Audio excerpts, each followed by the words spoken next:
నా పాదముకు దీపము. అంటే వాక్యము మనకి ఏమి చేయాలో ఏమి చేయకూడదో తెలియపరుస్తూ ఉంటుంది అన్నమాట. ఆ వాక్యం లేకపోతే మనం ఏమనుకున్నాం, ఆ వాక్యం లేకపోతే ఏది పడితే అది చేస్తాం, ఏది పడితే అది చేసి ఎటు వెళ్ళిపోతాం, నరకాగ్నికి వెళ్ళిపోతాం. అలా వెళ్ళకుండా చక్కగా వాక్యం ద్వారా దేవుడు ఏం చేస్తున్నాడు, మనం ఏం చేయాలి ఏం చేయకూడదు అన్న విషయాన్ని మన దేవుడు తెలియపరుస్తూ ఉన్నాడు అనమాట. దానికోసం అంత ముఖ్యమైన దానికోసం ఏమనుకున్నాడు కీర్తనకారుడు, ఒక ప్రమాణం, ఒక తీర్మానం తీసుకున్నాడు. ఏమని? వాక్య ప్రకారంగా మాత్రమే నేను నడుచుకోవాలి. నా ముందున్న పరిస్థితులను చూసి నేను ఏ ఒక్క క్షణం కూడా నేను నడుచుకోకుండా వాక్య ప్రకారంగా మాత్రమే నేను ఎల్లప్పుడూ నడుచుకోవాలి. లోక సంబంధమైన కన్నులు మనకి మూయబడాలన్నమాట. ఆత్మ సంబంధమైన కన్నులతోనే మనం నడవబడాలి. ఎప్పుడైనా విశ్వాసం అనేవాళ్ళు ఈ లోకంలో వాటిని గురిపెట్టుకొని నడవటానికి ఏమాత్రం కూడా వీల్లేదు. ఇవన్నీ కూడా కొంతకాలం ఉండిపోయాయే. ఇక్కడ ఎంత పెద్ద పదవి వచ్చినా సరే, లేకపోతే ఎంత డబ్బు వచ్చినా, ఎంత ఆరోగ్యంగా ఉన్నా సరే, అవునా? కొంతమంది అనుకుంటారు 10-15 మంది డాక్టర్లను పెట్టుకుంటారంట, బాగా డబ్బున్న వాళ్ళు 150 సంవత్సరాలు బతుకుతాను అనుకుంటారంట. కానీ పిలుపు వచ్చినప్పుడు వెళ్ళిపోవటమే. డాక్టర్లు ఆపుతారా?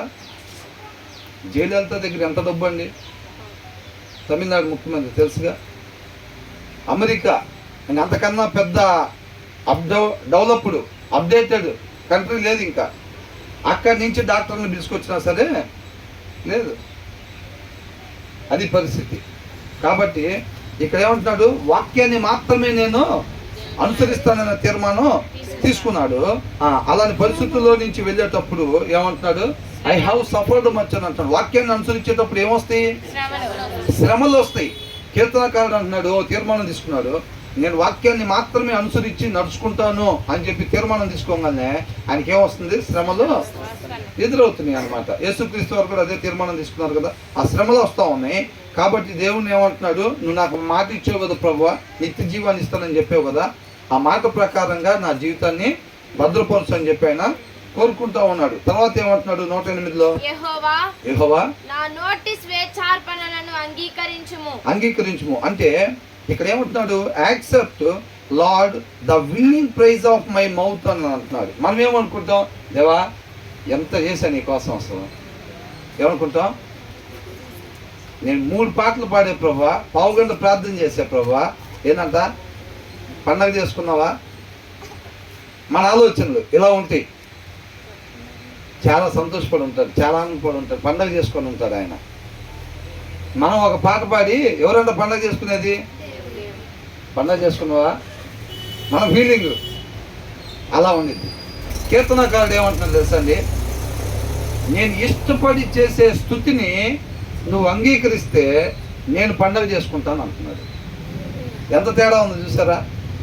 మనం అనుకుంటాం, ఇవాళ చర్చికి వెళ్ళా, 3 పాటలు పాడా, ప్రార్థన చేశాను, కొద్దిసేపు వాకింగ్ కూడా చెప్పాను, అసలు దేవుడు పండగ చేసుకుని ఉంటాడు నా ప్రవర్తన బట్టి అని అనుకుంటాం మనం. అవునా? మన ప్రార్థన ఆయన అంగీకరిస్తే మనం పండగ చేసుకోవాలా, లేకపోతే నేను ప్రార్థన చేశానంటే నువ్వు పండగ చేసుకోవాలనుకుంటారా? ఆయన అంగీకరిస్తే మన జీవితం ధన్యం అయిపోయినట్టే. మనం అలాగే ఉన్నామా ఈ రోజుల్లో? ఓ పావు గంట నా జీవితంలో నీకు కేటాయించారు ప్రభు, ఎంత చేసా నీకోసం అసలు, ఎన్ని గంటలు కూర్చున్నా నీ ఫెలోషిప్లో.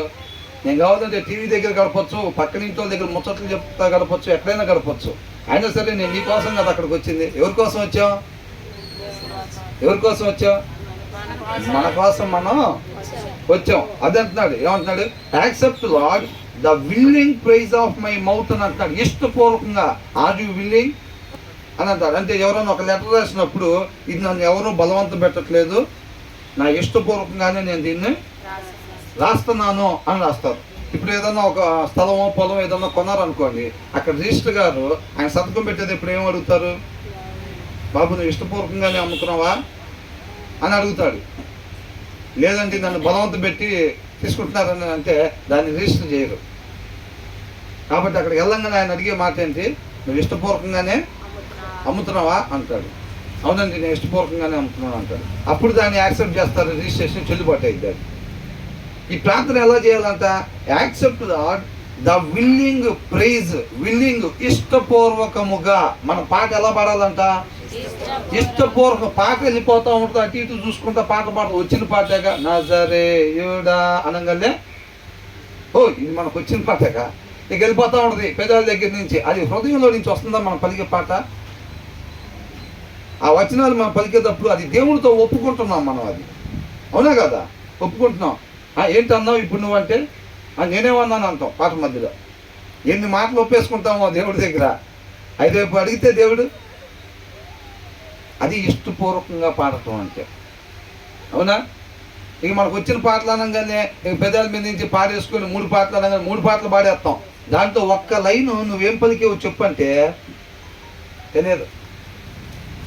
కరెక్ట్గా వాళ్ళు వచ్చిన పాటలే తీశారు 3, ఇక వాళ్ళతో పాటు కలిసి గుంపులో పాడేమంతే. దాంట్లో వచ్చిన వాళ్ళు ఏముందో మనకి అనవసరం. అలా చేసేది ఎక్కడ దాకా పోయిద్ది? ఈ టెంట్ దాకా పోయిద్దా? దేవుడి దగ్గరికి కాదు, ఈ టెంట్ దాకా కూడా పోదు అది. ఆ పాటలు, ఆ ఆరాధన, ఆ ప్రార్థన ఈ టెంట్ దాకా కూడా పోదు. హృదయపూర్వకంగా దేవుడు ఏం చూస్తాడంట? అంతరంగాన్ని చూస్తాడు, అంతరంగాన్ని చూస్తాడు. కాబట్టి హృదయపూర్వకంగా చేయాలంటున్నాడు కీర్తనకారుడు. అదే అంటున్నాడు, accept lord the willing prize of my mouth అని అంటున్నాడు. ఇష్టపూర్వకంగా నేను చేసే స్తుతుల్ని అంగీకరించు ప్రభువా అని అంటున్నాడు. అంటే ఈ ఆశ ఏంటి? నీకోసం నేను ఎంత చేస్తున్నాను కాదు, అసలు నా ప్రార్థన నువ్వు ఆలకిచ్చావంటే నేను పండగ చేసుకుంటాను అంటున్నాడు. నా ఆరాధన కానీ నిన్ను మహింపరిచిందంటే నేను పండగ చేసుకుంటాను అంటున్నాడు. దేవుడి దగ్గరికి పంపించేటప్పుడు మనం అనుకున్నాం ఉట్టి పెదాల దగ్గర నుంచి నోటి దగ్గర నుంచి పంపించడం కాదండి. ఆ బాణాన్ని కొంచెం కిందకి లాగాలి, ఎందుకంటే కొంచెం దూర ప్రయాణం చేయాలి కదా అది, అవునా? ఆ స్తుతి కొంచెం దూర ప్రయాణం చేయాలి. దూర ప్రయాణం చేయాలన్నప్పుడు బాణం ఏమనుకున్నాం? కొంచెం వెనక్కి లాగాలి. ఎక్కడ దాకా లాగాలి? హృదయం దాకా లాగాలి. అంతవరకు లాగి ఆ బాణాన్ని వదిలితేనే అది చక్కగా దేవుని పాదాల చెంతకి చేరిద్ది. అది అర్థమవుతుందండి. కాబట్టి మనం ఎప్పుడు జ్ఞాపకం ఉంచుకోవాల్సిన విషయం, మనం ప్రార్థన చేసిన, ఆయనకి స్తుతులు చెల్లించిన హృదయపూర్వకంగా మనం చేసేవారుగా ఉండాలి. ఈ కీర్తనాకారుడు కావచ్చు, దావీదు కావచ్చు, వీళ్ళందరూ కూడా వాళ్ళు ఏ మాట మాట్లాడినా సరే హృదయంలో నుంచి వచ్చినట్టు మనకి చక్కగా కనపడతా ఉండేది, అవునా? మనం కూడా దేవునితో అటువంటి సహవాసాన్ని కలిగి ఉండాలి. Accept lord the willing prize of my mouth and teach me your laws అని అంటున్నాడు. నా ఇష్టపూర్వకంగా నేను చేసే స్తుతుల్ని నీవు అంగీకరించి నీ మాటలను నాకు బోధించు, తెలియపరచు అని అంటున్నాడు. ఏంటి అంత అవసరం ఈయనకి? దేవుడు ప్రత్యక్షం నీకేం కావాలో కోరుకో అంటే చిన్నప్పటి నుంచి మనం అనుకుంటాం కదా. నేను చెప్పే కదా, మా ఫ్రెండ్స్ మేము చిన్నప్పుడు స్కూల్కి పోయేటప్పుడు, అరే నీకు కానీ దేవుడు ప్రత్యక్షం ఏం కావాలో కోరుకుంటే ఏం కోరుకుంటారు? ఇయేగా అప్పుడు ముచ్చట్లో. అరే నేనైతే అది కోరుకుంటారా? నువ్వైతే 3 వరాలు కావాలని అడుగుతారా? ఒకటి కాదంట, ఏంటంట 3 వరాలు కావాలంట. ఏందిరా 3? ఫలానా ఫలానా ఫలానా, అవునా? 3 వరాలు కావాలని అడుగుతాడంట. ఇక్కడ ఏమంటున్నాడు? And teach me your laws. ఈయనేం అడుగుతాడంట? కీర్తనాకారుడు అయితే ఏం అడుగుతాడు అంటున్నాడు? 10 కేజీలు బంగారం అంటున్నాడా? వడ్డానం ఎప్పుడు నుంచో ఉంది బ్రదర్. నల్లపూసలా తాడు ఎప్పుడు నుంచో ఉంది, చచ్చిపోయే లోపల వేసుకుంటానో లేదా? వాడిపోయిన దండెత్తే అదే నల్లపూసలు. ఎక్కడ వేసేది? అవునా? అప్పుడప్పుడు వెళ్తూ ఉంటాం దేవుడి కృపను బట్టి. వెళ్తే ఏం చేస్తూ ఉంటాం తెలుసా? అక్కడ ఏదో సిలువు పెట్టాలండి, సిలువు అంటే సిలువు ఏం తేలేదండి అది ఇదని అంటే దాని దగ్గర తీసి ఇక్కడ కూర్చొని అంటున్నాడు. అక్కడ తీసి ఇక్కడ కూర్చోాలంట. అర్థమైందండి? అట్లాంటి కోరికలు అసలు ఎప్పటి నుంచో కీర్తనాకారుడికి ఉన్నది ఏంటంట? నీ మాట ప్రభువా, నీ మాట నాకు దయచేయి అంటున్నాడు. దేవుడు ఎన్నిసార్లు ప్రత్యక్షమైన కీర్తనాకారుడు ఏమడుగుతున్నాడు? నీ మాటే నన్ను బ్రతికిచ్చేది అని అంటున్నాడు. నీ మాటే నేను పోగొట్టుకున్న స్థితికి నన్ను మరలా నడిపించేది అని అంటున్నాడు. కాబట్టి నీ మాట నీ మాట నీ మాట అంటున్నాడు. ఏంట మాట? దేవుని వాక్యం. మొన్న అనుకున్నాం కొంతమందికి ఎలా ఉంటుందంట, కొంతమందికి ఏమో ఈ వాక్యం నా పాదముకు దీపం అయితే, కొంతమందికి అంటే వాక్యం చదవటం అంటే అసలు ఏం లేదు, పాదాలకు ముళ్ళు గుచ్చుకున్నట్టే. అది చెప్పబాకండి కదా, అసలు అది చెప్పబాకం. వరుసనే ఒక 6 సీరియల్ చూడమంటే చూస్తాం ఓపిక చేసుకొని, వాక్యం చదవమని మాత్రం చెప్పబాకని. ముళ్ళు గుచ్చుకున్నట్టుంటుంది కొంతమందికి. ఏంటంట కీర్తనకారుడు అంటున్నాడు, నీ మాట నాకు తెలియపరచు ప్రభువా. దేవుడు మాట్లాడుకుని ఉంటే ఎంత భయంకరంగా ఉంటుందో తెలుసండి, అసలు ఎంత భయంకరంగా ఉంటుంది. ఏదైనా ఒక ఎగ్జాంపుల్ చెప్పండి బైబిల్లో నుంచి.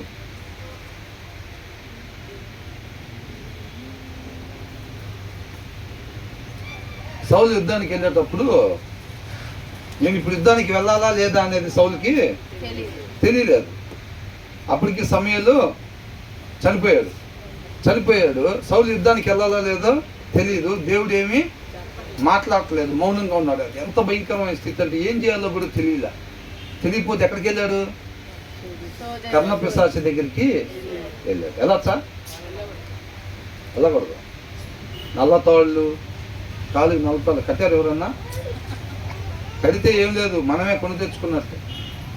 అర్థమైందా? కర్ణపిశాచి దగ్గరికి వెళ్ళాడు. దేవుడు మాట ఏంటి, నేను యుద్ధానికి వెళ్ళాలా లేదా అని చెప్పి అడగటానికి వెళ్ళాడు.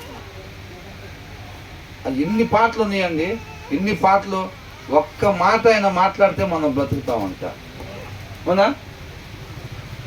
ఓ పాట ఉంది, నాతో నీవు మాట్లాడినచో బ్రతికెదను ప్రభు. ఆయన మాట్లాడిపోతే ఏమైంది? నరకానికి చచ్చిపోతాం అంతే. ఎన్నున్న ప్రయోజనం ఏముందండి? అందం ఉన్నా, ఆస్తి ఉన్నా, పేరున్నా, ఏమున్నా సరే ఆయన లేకపోతే లేనట్టే. కాబట్టి అది దేవుని వాక్యం. కీర్తనకారుడు అంటాడు మన జీవితంలో అంత అద్భుతమైన. కాబట్టి ఆయన పాదాల చెంత గడిపే సమయాన్ని ఎవ్వరు కూడా వదిలిపెట్టుకోవద్దండి. ఇంటి దగ్గర చక్కగా సమృద్ధిగా వాక్యాన్ని చదవండి. మనకు ఆ పని తప్ప వేరే పని లేదు. ఈ మిగతా ఉద్యోగాలు ఇవన్నీ ఎందుకు పుట్టించాడు? ఆయన నామ మహిమ కొరకు దేవుడు మనల్ని పుట్టించుకున్నాడు. మెయిన్ పని అది. దాన్ని తీసి పక్కన పెట్టి మిగతా పనులు చేయొద్దు. కాబట్టి ఏమంటున్నాడు? Though I constantly take my life in my hands అని అంటున్నాడు. అంటే I will not forget your law అని అంటున్నాడు. తెలుగులో ఏమనుంది? అంటే ప్రాణాలు గుప్పిట్లో పెట్టుకుని తిరుగుతున్నాను అంటాడు. అంటే ఎప్పుడు అంటారు మాట చెప్పండి? ఎవరన్నా చంపడానికి ఎమ్మడబడుతున్నారు అనుకోండి, ఏమంటాం? దాన్ని ఇంకొక రకంగా ఎట్లా అంటే,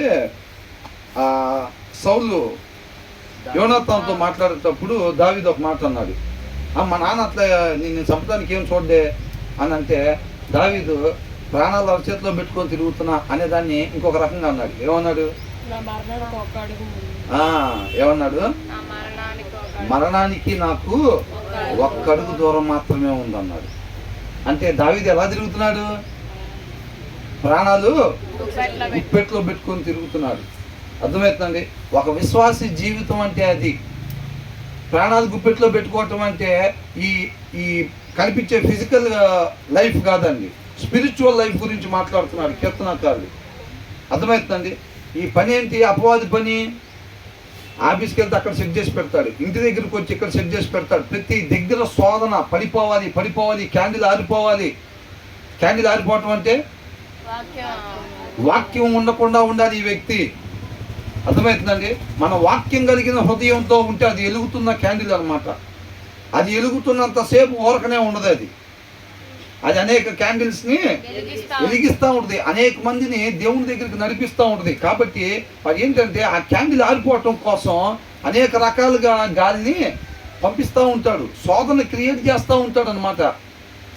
క్షణమాత్రం యాదమరిచి ఉన్నాము అంటే విశ్వాస జీవితంలో పడిపోతాం అంతే. దావీదు పడిపోయినట్టుగా. అర్థమవుతుందండి? హృదయానుసారుడు పడిపోయాడా లేదా? పడిపోయాడు. ముమ్మారు ప్రార్థన చేస్తాడంట. 12 గోత్రాల మీద రాజుగా ఉండి అంత బిజీగా ఉండి కూడా దేవునికి ఎంత బలమైన సహవాసం ఉంది. నేను బాప్తిసం తీసుకొని 25 సంవత్సరాలు అవుతుంది, నేను పడిపోవటమేంది, నేను చదవాల్సిన పని ఏం లేదు, వాక్యంలో మన సీనియర్ అని అనుకుంటే ఎంత పెద్దవాళ్ళైనా సరే పడిపోతారంతే. క్షణం కూడా అలక్ష్యంగా ఉంటే మాత్రం బుద్ధి లేని కన్యకులు విడవబడినట్టుగా విడవబడతాం, అంతే, డౌటే లేదు ఇక దాంట్లో. అది కాబట్టి సమృద్ధి వాక్యాన్ని ఎల్లప్పుడూ చెక్ చేసుకుంటూ ఉండాలి హృదయంలో, లేకపోతే ఆత్మీయ జీవితం పోయినట్టే. ఎప్పుడంతా ఇది మొత్తం లింకు, ప్రభా నా ఇష్టపూర్వకంగా నేను చేసే స్తుతుల్ని అంగీకరించు ప్రభా, నీ మాటను నాకు తెలియపరచు ఆయన అని అంటున్నాడు. నిత్యము అంట, ఎల్లప్పుడూ ఏమంటున్నాడు, నా ప్రాణము ఎల్లప్పుడూ. ఎప్పుడెప్పుడు అంట, అప్పుడప్పుడు శోధనలు వస్తాయా, అప్పుడప్పుడు మనం ప్రూవ్ చేసుకోవాలా, అప్పుడప్పుడు జయాన్ని పొందుకోవాలా. ఎలా ఉంటుందంట, ఎనీ టైము ఎలుగుతున్న క్యాండిల్ ముందు వల పెట్టే ఉండిద్ది, అది గుర్తుపెట్టుకోవాలి. అర్థమవుతుందండి. ఇప్పుడు వలలు పెట్టున్న దగ్గర నుంచి ఒక పక్షి ఆ వలల్లో చిక్కుకొనకుండా వెళ్ళాలి అంటే ఎలా ఉంటుంది, దాని ప్రయాణం ఎలా ఉంటుంది? అరచేతిలో తన ప్రాణాలు పెట్టుకుని పోతుంది ఆ పక్షి. అర్థమవుతుందండి.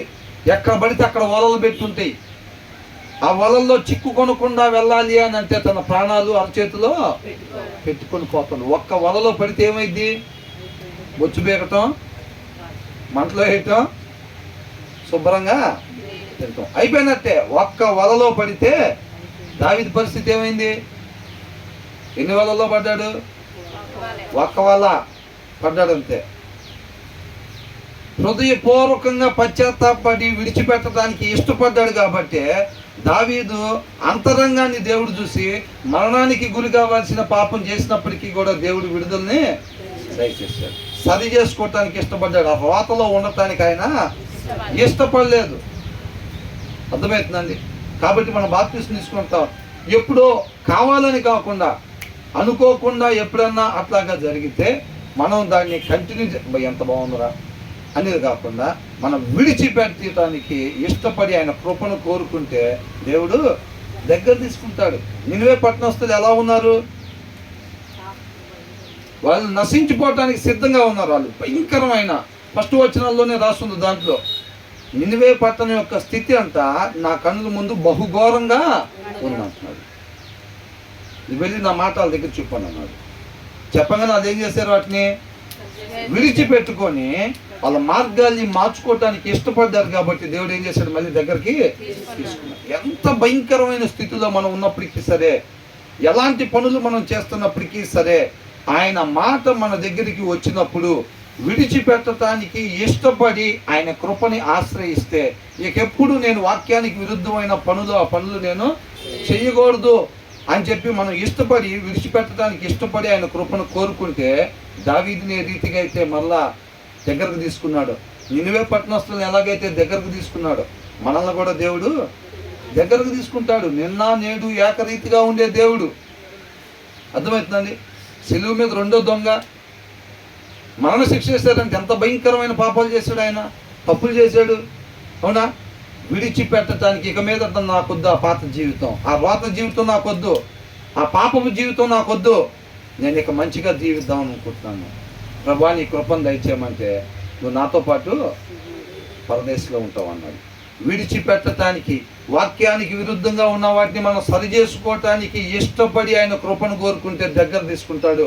అది ఎంత పెద్ద సమస్య అయినా సరే, ఎలాంటిదైనా సరే, అది దేవుడు తన కృపతో మనతో మాట్లాడుతూ ఉన్నాడు అనమాట. ఇక్కడ ఏమంటున్నాడు, వాక్యాన్ని అనుసరించి నీ మాటలు నాకు బోధించు ప్రభువా, నీ వాక్యాన్ని మాత్రమే నేను అనుసరించాలి అని చెప్పి నేను తీర్మానం తీసుకున్నాను అనగానే ఆయనకి ఎమ్మటే సమస్యలు వచ్చి, ఒక విశ్వాస జీవితం మనకు కూడా అలాగే ఉందా?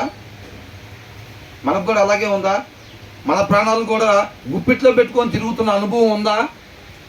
ఎంతమందికి ఉంది?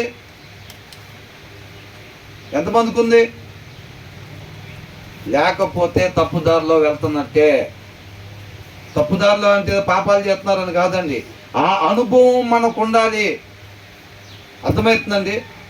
ఒక విశ్వాసి జీవితం ఎలాగుండాలంటే మన ప్రాణాలు గుప్పెట్లో పెట్టుకొని మనం బ్రతుకుతున్నట్టుగా ఉండాలి. ఎందుకంటే అపవాది మన ఆత్మీయ జీవితాన్ని దెబ్బతీయటానికి ఎనీ టైము ఉచ్చులేసి ఉంచుతాడు. ఆఫీస్ దగ్గరికి వెళ్తే అక్కడ రెడీగా ఉంటుంది, ఇంటి దగ్గర చూస్తే ఇక్కడ రెడీగా ఉంటుంది, ఆలోచనలు తేడాలు చేస్తా ఇవన్నీ కూడా ఉంటాడు. ఆత్మీయ జీవితాన్ని కాపాడుకోవాలి. లోకంలో యేసుక్రీస్తు వారు ఎలా కాపాడుకున్నాడు? 33.5 సంవత్సరాలు అంటే ముసలోడా లేకపోతే యవనస్తుడా? మంచి యవనస్తుడు. ఎలా కాపాడుకున్నాడు ఆత్మీయ జీవితాన్ని? తండ్రి చిత్తాన్ని ఎలా నెరవేర్చాడు? తండ్రి మాట ఆయన హృదయంలో బలంగా పెట్టుకోవటం వల్ల లోకాన్ని జయించగలిగాడు ఆయన. యేసుక్రీస్తు వారి ముందు వల లేకుండా ఏమీ లేదు. అనేక మంది ఆడవాళ్ళు మగవాళ్ళు ఆయన చుట్టూ ఉండేవాళ్ళు, ఎమరపడతా ఉండేవాళ్ళు ఎనీ టైము. అవునా కదా? ఆయన కూడా మామూలుగా ఆహారం తీసుకుంటాడు కదా, ఉప్పు కారాలు తీసుకుంటాడు కదా. మరి అలాంటప్పుడు ఆయన ఎలా జయించగలిగాడు అవన్నీ? లోకంలో ఉంటా లోక మాలిన్యం అంటకుండా తండ్రి మాట యొక్క బలాన్ని దయచేసిద్ది. వాక్యాన్ని చదవకుండా నేను ఆత్మీయ జీవితాన్ని కాపాడుకుంటా, నేను ప్రార్థన చేయకుండా నేను ఆత్మీయ జీవితాన్ని కాపాడుకుంటా అని అంటే పైకి వరకే అదంతా. లోపల ఆలోచన వేరుగా నడుస్తూ ఉంటాయి. జయించలేం మనం, శోధనను మనం జయించలేం. అది చెప్తున్నాడు. ఎల్లప్పుడు కూడా ఏంటంట, నా ప్రాణము కాబట్టి గుర్తుపెట్టుకొని నేను చెప్తున్నాను, ప్రతి విశ్వాసికి ఎల్లప్పుడూ మన ముందు వలలు పెట్టే ఉంటాయి. ఎప్పుడెప్పుడు పెట్టుంటే? అందరు చెప్పాలండి. ఎప్పుడెప్పుడు పెట్టుంటే? ఎల్లప్పుడూ. విశ్వాసి జీవితాన్ని నాశనం చేయటం కోసం అపవాది ఎల్లప్పుడూ కూడా వలలు పెట్టే ఉంటాడు. కాబట్టి ఏ ఒక్క క్షణం కూడా వాక్యం లేకుండా ఉండొద్దు. ఒక్క క్షణం అయినా సరే. ఇప్పుడు కరోనా టైంలో చెప్పారా, మాస్క్ లేకుండా బయటికి వెళ్ళొద్దు, చేతులు కడుక్కోకుండా ఉండొద్దు అని చెప్పారా? అంత ఎమర్జెన్సీ అన్నమాట మనకి వాక్యం అనేది. అంతకన్నా ఎమర్జెన్సీ. అర్థమవుతుందండి? వాక్యం లేకుండా హృదయంలో బయటికి వెళ్ళొద్దు, క్షణం కూడా జీవితంలో ఉండొద్దు. ఆ ఎమర్జెన్సీని వాక్యం తెలియపరుస్తూ ఉంది మనకి. అది ఏ బోధకుడి నుంచి అని చెప్పినా ఒకటే మాట, చాలా జాగ్రత్తగా ఉండండి. అపవాది అనే వైరస్ మొత్తం పట్టి ఉంది. కాబట్టి ఎవరు కూడా వాక్యం లేని హృదయం కలిగి ఉండొద్దు. ఎవరు వాక్యం లేని హృదయం కలిగి ఉండొద్దు. ఎవరన్నా వాక్యం లేని హృదయం కలిగి ఉన్నారంటే వాళ్ళకి ఆ వైరస్ పట్టుకునిద్ది అంతే. ఏంటి వైరస్? ఏంటి వైరస్? పాపం. పడిపోతాం ఆ వలలో అంతే, ఆ శోధనలో పడిపోతాం అంతే. అవ్వగన పడినట్టుగా రమ్యంగా ఆఫీస్లో పక్క టేబుల్ మీద ఉన్న ఆయన అప్పుడు దాకా ఎంత అందగాడైనా సరే హృదయంలో వాక్యం ఉంటే ఏముండదు, సహోదరుడిగానే కనపడుతూ ఉంటాడు. ఎప్పుడైతే హృదయంలో వాక్యం తగ్గిపోతే వాడు స్నానం చేయకుండా వచ్చినట్టుంటాడు, రమ్యంగా. అవ్వకు పడినట్టుగా రోజు ఆ చెట్టు కిందే తిరుగుతుంది, రమ్యంగా కనపడలా. అది వచ్చి మోసం చేయగానే దేవతల్లాగా అయిపోతారు, దేవుళ్ళలాగా అవుతారు అనగానే ఏమకాడ వాక్యం సరపడా లేదు. అప్పుడు పండు చూస్తే ఎట్లా కనపడుతుందంట? ఎవరిని చూసినా భర్తలాగానే కనపడుతుందంట. అవునా? ఎవరిని చూసినా భార్యలాగానే. అంటే ఏమైంది కళ్ళకి? హృదయంలో వాక్యం తగ్గితే అది ప్రాబ్లం. అది ప్రాబ్లం. ఆ జాగ్రత్త కలిగి ఉండాలని అంటున్నాడు. కాబట్టి ఏమంటున్నాడు? నా ప్రాణం ఎల్లప్పుడూ నా అరచేతిలో ఉన్నది. చూసారా? అసలు కీర్తనకారుడు అపవాదిని ఎట్లా ఎదుర్కొంటున్నాడు అంటే, అపవాదికి కావాల్సింది ఏంటి? మన క్యాండిల్ లాంటి వాళ్ళం. అవునా? నీలో వెలుగు ఆపేసుకున్నావు అంటే నీ జోలు రానంటాడు వాడు. అపవాది ఏమంటాడు? నీలో వాక్యం, నువ్వు వాక్యం చదివావంటే మాత్రం నా ప్రాబ్లం అయిపోయింది. ఇక్కడ వాక్యం చదివావంటే నీ ముందు వదలు నేను సెట్ చేయాల్సి వచ్చింది. నీ ముందు నేను వదలు పెట్టకుండా ఉండాలి, నీ జోలి నేను రాకుండా ఉండాలంటే నువ్వేం చేయాలి? నువ్వు వాక్యం చదవకుండా చాలు, నేను నీ జోలి రాను. నువ్వు ఎక్కడ ఆరిపోయిన కొవ్వొత్తి ఎంత పెట్టినా, ఇప్పుడు పోయినసారి అనుకున్నాం కదా, ఒక చీకటి గదిలో ఆరిపోయిన కొవ్వొత్తి ఈ మూల మీద పెట్టినా ఆ మూల మీద పెట్టినా మధ్యలో పెట్టినా ఆడ పెట్టినా వెలుతురు వచ్చిద్దా? వెలుతురు రాదు. నీ వల్ల నా రాజ్యానికి నష్టం లేదు అనుకుంటాడు అపవాది. అర్థమవుతుందండి? ఎలుగున్న క్యాండిల్ చూస్తేనే భయం. ఇది ఊరకనే ఉండదు, పొయ్యి అన్నిటికీ వెలుగు అంటించిద్ది, నా రాజ్యానికి ప్రాబ్లం అయింది. అది చీకటి రాజ్యం అన్నమాట. ఈ క్యాండిల్ పోయి ఇంకొక నెలిగించి, ఆ క్యాండిల్ పోయి ఇంకొక నెలిగించి, ఇంకొక నలుగురు నెలిగిస్తూ ఉంటే లోకం మొత్తం ఏమైపోయింది? వెలుగైపోయిద్ది. అప్పుడు ఏం రాజ్యం పోయిద్ది. మనం పండు తిని ఆయన చేతికి రాజ్యాన్ని ఇచ్చాం చూసారా? చీకటి రాజ్యం చేసుకున్నాడు కదా మొత్తం. ఆ చీకటి రాజ్యం మొత్తం వెలుగైపోయింది అన్నమాట. అర్థమవుతుందని దాని పారద్రోగం అంటే అది. దేవుడు గలతీయులకు రాసిన పత్రికలో అంటున్నాడు, ఈ లోకంలో నుంచి, ఆ అపవాది యొక్క గవర్నమెంట్లో నుంచి నేను మిమ్మల్ని బయటికి తీసుకొస్తాను, దానికోసం నేను సిలువ మీద మరణించాను అని అంటున్నాడు. అర్థమవుతుంది? కాబట్టి వాక్యం యొక్క ప్రాధాన్యత అది. ఆయన మొత్తుకుంటున్నాడని నాకు అర్థమవుతా ఉన్న విషయం. ఆ దినాలు ఇజ్రాయెల్ కూడా ఏం చెప్పాడు, అనేక దినాలు నా ప్రవక్తల్ని పెందల కాడే పంపించి నేను మీ దగ్గరికి నా మాటని తెలియపరిచా, మీరైనా విధేయతని చూపించలా, ఇక మీరు బానిసలుగా వెళ్ళిపోతారు. ఆయన మహాకృపను బట్టి మొత్తుకుంటున్నాడు, వాక్యాన్ని చదవండి, చదవండి బతికిపోతారు, చదవండి రక్షింపబడతారు, అపవాదికి దొరకరు, చదవండి తండ్రి దగ్గరికి వెళ్ళిపోతారు, చదవండి చదవండి చదవండి అన్నాడు. ఆయన అదే మాట చెప్తున్నాడు, మొత్తుకుంటున్నాడు. అసలు వింటున్నావా? ఈ వారంలో 5 అధ్యాయులు బైబిల్ చదివిన వాళ్ళు ఎంతమంది ఉన్నారు? ఎత్తపోతే పక్కన వాళ్ళు చూస్తారు. గదలతో వచ్చిన ప్రాబ్లం ఇదే. చదవకుండా ఎత్తామంటే ఆయన దగ్గర ప్రాబ్లం, ఎత్తపోతే అవునా ఇప్పుడు దాకా ముసుకేసి 5 కూడా చదవలేదా నువ్వు? అమ్మ నువ్వు వేసిన ముసుగు చూసి నేను కనీసం 15-20 అధ్యాయాలను చదువుకుంటావు అనుకున్నా, 5 కూడా చదవలేదా, షోయింగేనా అని అనుకుంటారు కదా, అవునా? కాబట్టి వాక్యాన్ని మనం కంపల్సరిగా చదవాలి. ఆ తర్వాత ఏమంటున్నాడు, అది చేయాలి. మనకి శోధనలు వచ్చినా ఏదొచ్చినా కానీ ఏం మర్చిపోకూడదంట, ధర్మశాస్త్రాన్ని వాక్యాన్ని అనుసరించడం మాత్రం మర్చిపోవద్దు. వాడు వలలు పెడతాడు, వలలు పెట్టినా సరే మనకేమీ కాదు. ఎప్పుడు మన హృదయంలో వాక్యం ఉంటే. మన హృదయంలో వాక్యం లేదనుకోండి, ఆ వలలో మనం ఏమైపోతాం, ఆఫీస్ దగ్గర పెట్టిన వాళ్ళలో పడిపోతాం, ఇంటి దగ్గర పెట్టిన వాళ్ళలో పడిపోతాం. ఇంటి వెనకాల ఒక వల, ఇంటి పక్కన ఒక వల, ఇంటి ముందు ఒక వల సెట్ చేస్తాడు. అదే పనిక ఆ కొవ్వొత్తి నార్పిన దాకా నిద్రపోడు. అర్థమవుతుందండి? కాబట్టి మనం దేవుడు కృపను ఎప్పుడైతే ఆశ్రయించి ఆ వాక్యాన్ని పొందుకుంటా ఉంటాం, మనకి ఏ ఇబ్బంది ఉండదు. తర్వాత ఏమంటున్నాడు, నన్ను పట్టుకొనుటకై భక్తిహీనులు ఉరివడ్డిరి. ఏం చేశారంట, ఎప్పుడైతే వాక్యాన్ని మాత్రమే అనుసరించాలనుకుంటాడో కీర్తనకాడికి ఏమొచ్చేసినాయి, శ్రమలు వచ్చేసినాయి ఏమంటే, అవునా? శ్రమలు రాగానే ఆయన ఆత్మీయ జీవితం ఎలాగుందంట,